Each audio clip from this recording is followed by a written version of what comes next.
Are you ready to transform your normal e-commerce business into one that experiences exponential growth year after year using online advertising? If so, this show is for you. Me and my guests will show you how you too can grow your e-commerce business to 7 or even 8 figures so you can go on more luxurious vacations, spoil yourself and your family, say yes to more opportunities, and become financially free so you never have to worry about money again. Welcome to the E-commerce Performance Marketing Show. Hey, how's it going, guys? Josh Marsden here of the E-commerce Performance Marketing Show. And I've got an awesome guest for you, someone that has 12, almost 13 years of e-commerce experience. I've got Linda Bustos here from Vancouver, Canada. Linda, welcome to the show. Hi, Josh, and hello, everyone. Well, Linda, it's my honor to have you here on the show. I'd love for the audience just to get to know you a little bit. So if you could tell us a little bit about your background, your story, what kind of led you into e-commerce, and we'll start there, and then we'll dive into some great content. Cool. Well, I actually started off before getting into e-commerce and blogging. I was an SEO and ran some PPC ads for a web design company. I kind of specialized in that internet marketing area. And one of our customers was an e-commerce site. So we did a lot of, just regular small businesses that had the 5-page brochure aware site, but then we had the e-commerce site. And there was just something about those use cases and working on solving those problems on the, information architecture and everything, and on the advertising side that really kind of lit a fire under me about that. And around that time, I also started blogging about social media. Twitter was just getting started around 2006. Before Oprah and Ashton Kutcher came to the party. So yeah, I just started blogging about that, and then through a strange series of events, ended up blogging for a little blog called Get Elastic, and running with that for about 8 years. And never looked back. E-commerce is the place to be. Yeah, that's awesome. Well, guys, let me give you some background about Linda, and this is why Linda's on the show. So she's been covering e-commerce since 2007, as I mentioned before, and she really specializes in conversion optimization, which is basically the incremental progressive improvements in conversion rates on your website, on your sales pages, in your e-commerce checkout process, etc. Just to give you some specific examples. Web usability, which is basically making sure you have a seamless experience for your e-commerce traffic and leads and customers that you want to have coming back to buy more because you have a seamless process there. And also just in tech, she's brilliant when it comes to tech, has a massive background in technology since she's been around the e-commerce space since 2007. So, Linda, with that said, what's your favorite thing though? What's your number one thing that you just love about e-commerce? Well, it's funny because e-commerce, there seems to be a lot of innovation in e-commerce over the years, but a lot of it has stayed the same. So I think what's really interesting, I personally am a materialist. I love shopping. So it's very fun, to play shopper and think through, different ways of, how can you continually optimize the experience? How can you squeeze a little bit more out of your lemon? Because this is such a competitive space. There's so many moving parts to e-commerce, right? Mm-hmm, and everybody's chasing that holy grail of one extra point conversion. And, as soon as you master something new comes, right? And you have to always be on your finger on the pulse. So yeah, I think the whole strategy of it is the most exciting thing about it. Yeah. Okay. Awesome. Well, it's cool. And, it's such a valid point that you have to continue to adapt and really focus on, or not focus on, but really just pay attention to the trends and just know the trends are happening in e-commerce to stay on top of it as a e-commerce business owner. It really doesn't matter what level you're at. You just have to be, depending on where you're at, you just have to be very cautious with where you put your time, really. So I know you consulted with big companies like Google, Etsy, Intuit, and Dell. Google, for example, obviously is a huge player in e-commerce. Etsy is a great player in e-commerce as well. In your experience with Google and Etsy, what were some takeaways that you saw directly applying to e-commerce that could really make a big impact? One thing that I definitely learned is if you have a very strong brand, people will bang their head against the wall, and go with some really bad process. Even if you think that, like, say your checkout process or your design thing is very old school, or, you as a conversion optimizer kind of chomp at the bit and go, wow, we can get a triple digit conversion improvement because the existing thing is so like developer centric, right? Yep. What I actually learned through working with Google, for example, is that that we were doing the project on one of their subsidiaries that Google owned, right? And it was a product, it was a software product that that had raving fans. And yes, their checkout was abysmal, and their conversion rates were actually still pretty good, because if you really want that product, you will get on the phone if you can't get through the checkout, right? And you can do all of these best practices to the form fields and stuff like that, and it might not make the difference that you thought that it would. So some things aren't like super obvious to look at, and I think what I really like about what Etsy's doing is that they do a ton of testing. So I just shared one of these examples that they did internally recently, because responsive design and headless commerce right now is so important to have like a very fast and flexible like progressive web app on the front, or React JavaScript based platform on the front to get really, really fast mobile speed and auto load products and stuff. They did this test where they actually tested the old school pagination on mobile against this forever scrolling product grid. And they actually found, and I can't remember off the top of my head, but it was in the double digits of worse performance of having the auto loading. So people viewed like 50% less products, for example, and there was a lot less click-through, there was a lot less revenue. And pagination actually won out in that test. Wow. So I think that's really insightful, because we see all of the blogs and all of the conferences, everybody saying like, you have to do this, that, and the other thing to satisfy mobile users. But I mean, we kind of use Facebook and Instagram in a different way than shopping, right? You can scroll through a news feed and you don't care whether you ever see that plane wing again that your friends are traveling, and it's right. You thanked it. Like I got that little hit of dopamine from seeing it and enjoying that, but I never need to see that again. But if I'm scrolling through 100 thumbnails of socks that I want to buy for my nephew for Christmas, like you need a little different user experience for that.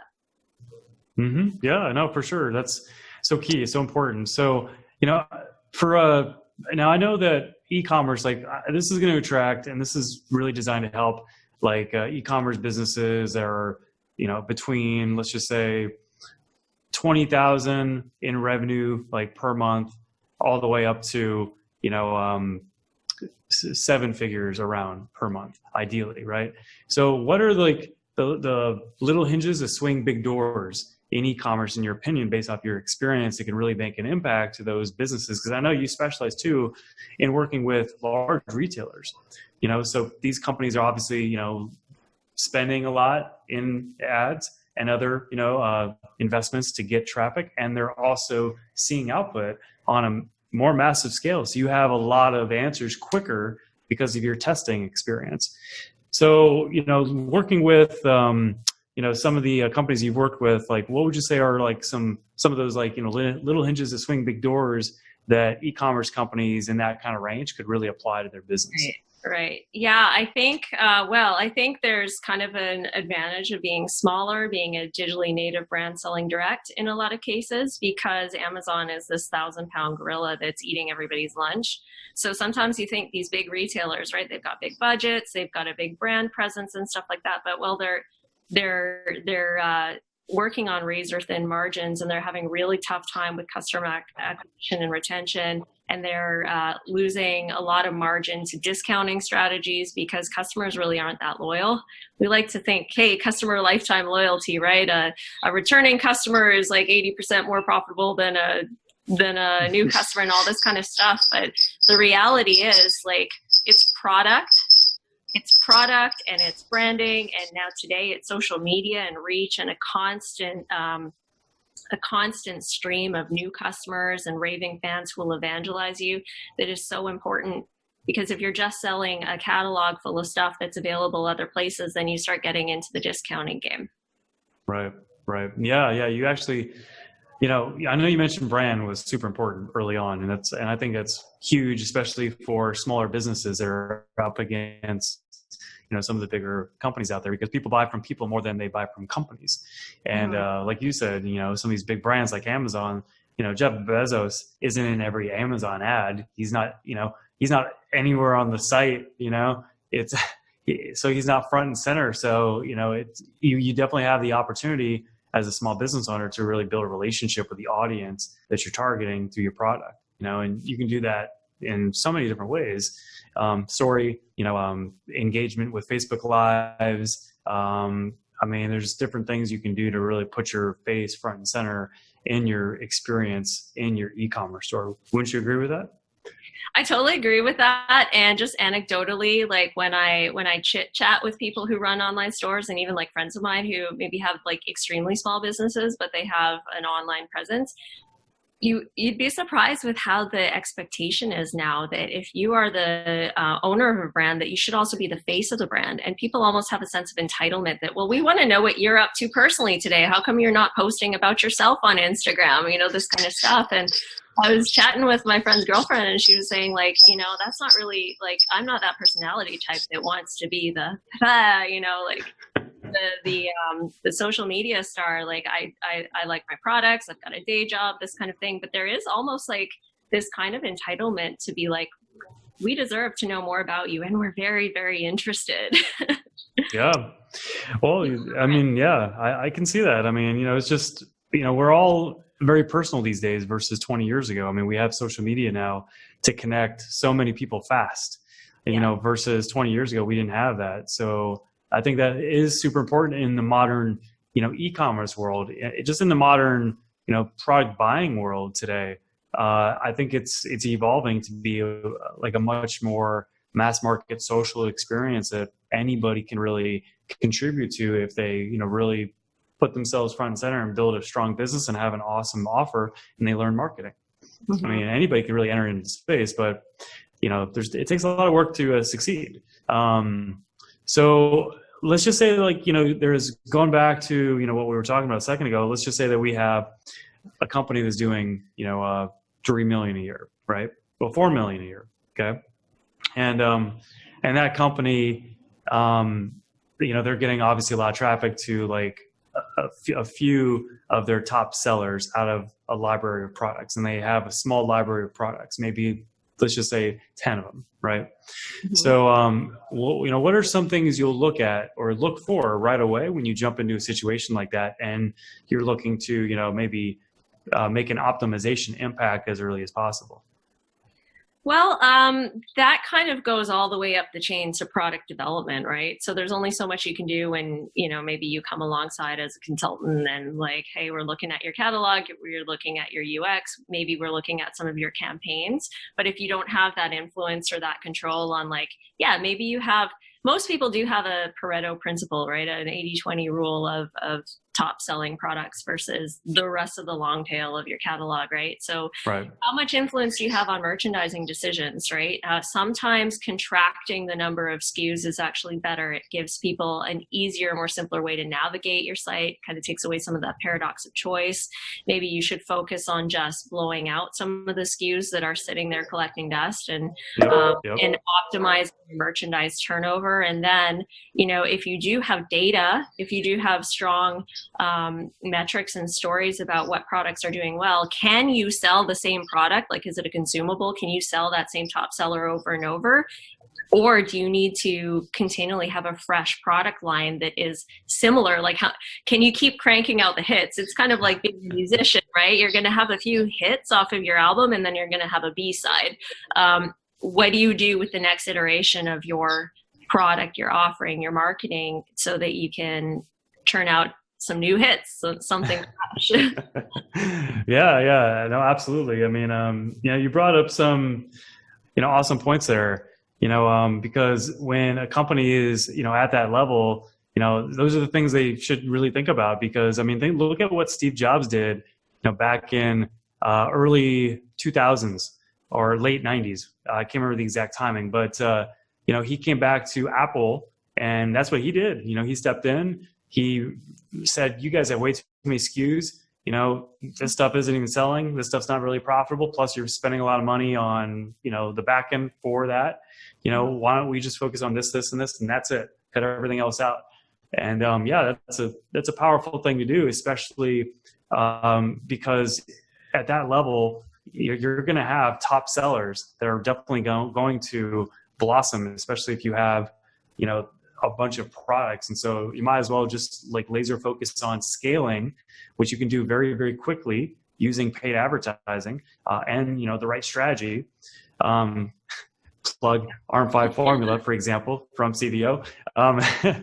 But if you have the right strategy and the right process, and there's a lot of other well-respected experts out there as well, you can definitely, scale your business very fast if you really focus on 80-20, and you can really see your revenues climb very quickly. Mm-hmm. Wouldn't you agree?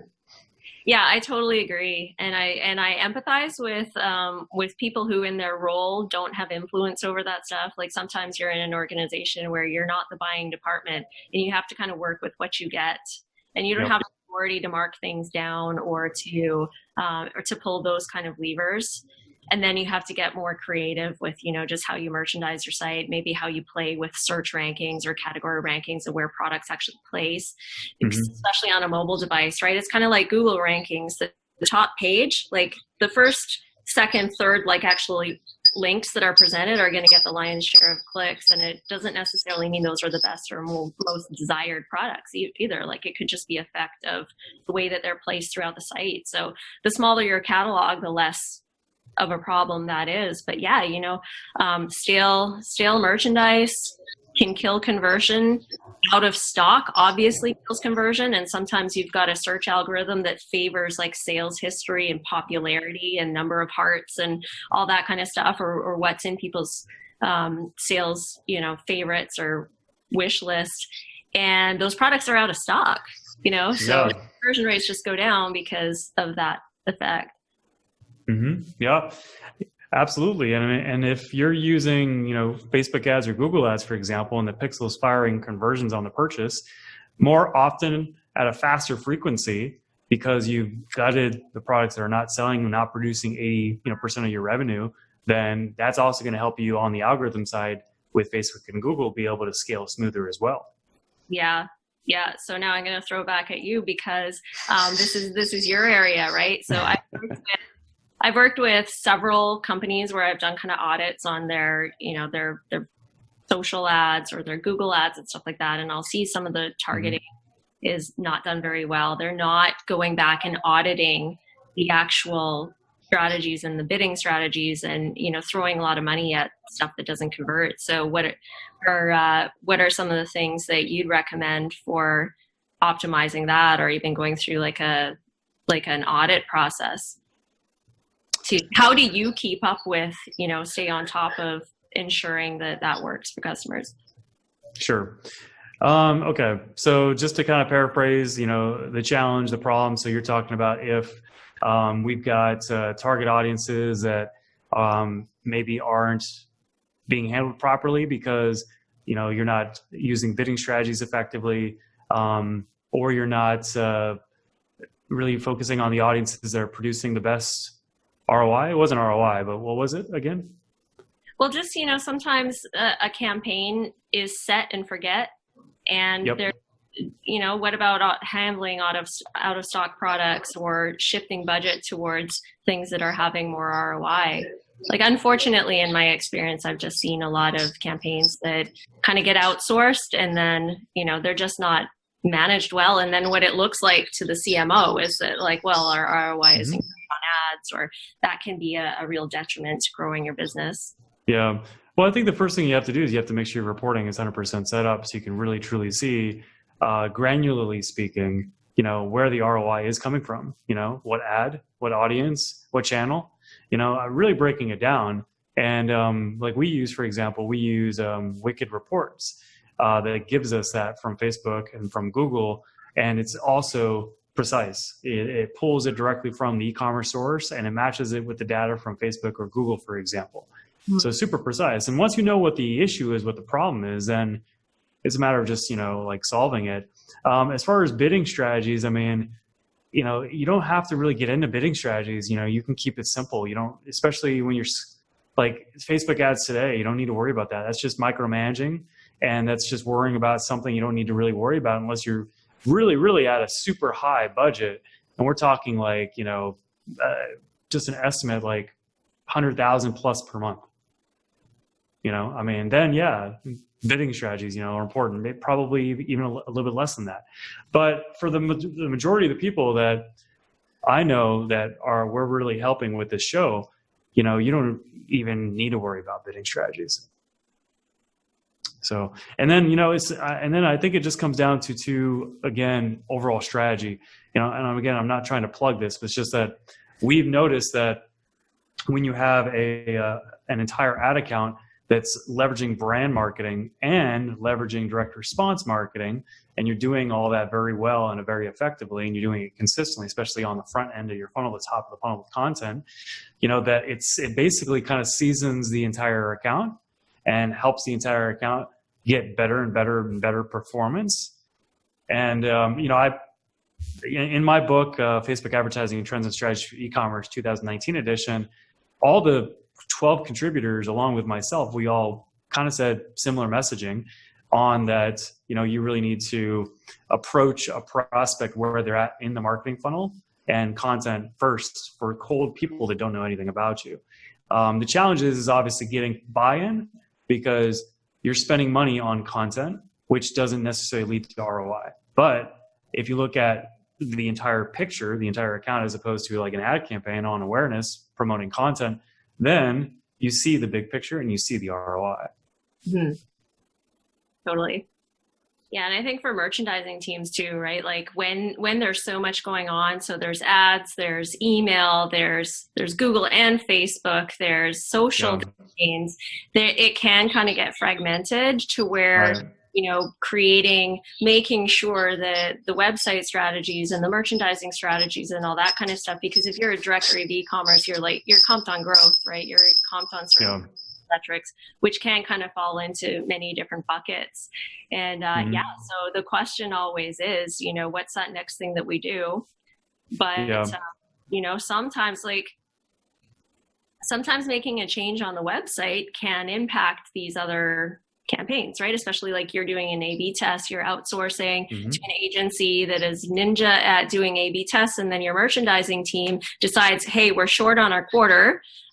We got to up the ante on our free shipping label or free shipping offer. Let's drop it down to 25 from 50. And now you've introduced a variable into your test or into your other campaigns and stuff. And so conversion differs, but then it's very difficult to track that because somebody made a decision over here in a silo.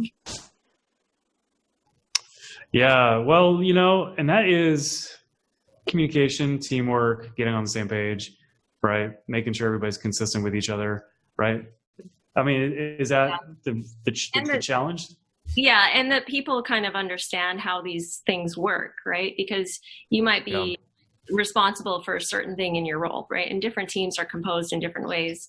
You might have a very lean team where you outsource most of it, and you've got somebody working on, loading products, doing a little data analysis, making all the moving pieces fit. But a lot of it kind of happens outside of that core team that sits in the office every day.